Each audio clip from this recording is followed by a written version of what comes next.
a verdadeira integridade do caráter cristão não é porque aquele cristão, ele é perfeito, porque ele nunca erra, porque ele é 100% em tudo. Não, é pelo desejo que ele tem no coração de agradar ao seu Senhor. Lembram de Davi?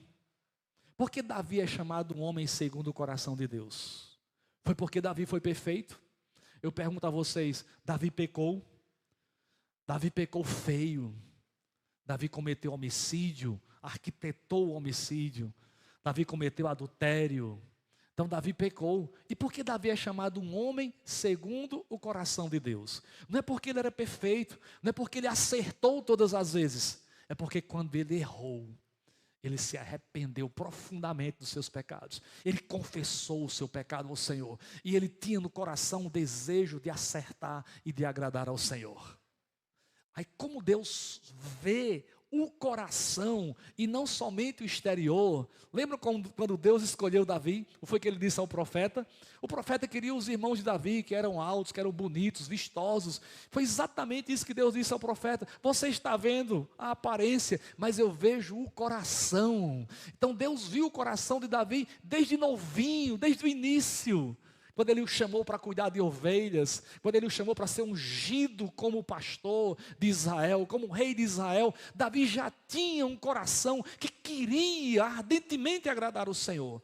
Isso é a integridade cristã, amém, irmãos? Integridade não é ser perfeito, porque ninguém é perfeito, só Jesus foi perfeito. Nós somos imperfeitos, nós erramos, mas a questão é que nós desejamos acertar, e o pecado pode ser até um acidente no nosso percurso, mas não uma constante, deliberada, não pecar, tramando o pecado, planejando o pecado, mas é um escorrego, como foi na vida de Davi.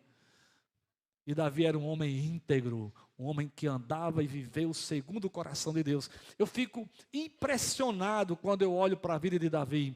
E séculos depois, gerações, seus netos, bisnetos e outras gerações de reis de Israel, Deus continuava dizendo assim: esse rei foi um rei bom porque seguiu os passos de Davi. Esse rei foi um rei mau porque não andou nos caminhos do seu pai Davi. Davi se tornou uma referência para todos os reis de Israel. Uma referência para mim e para você hoje, amém? Que quer ser um homem íntegro, de coração, que agrada a Deus, que quer fazer a vontade de Deus. Uma mulher íntegra, madura na fé.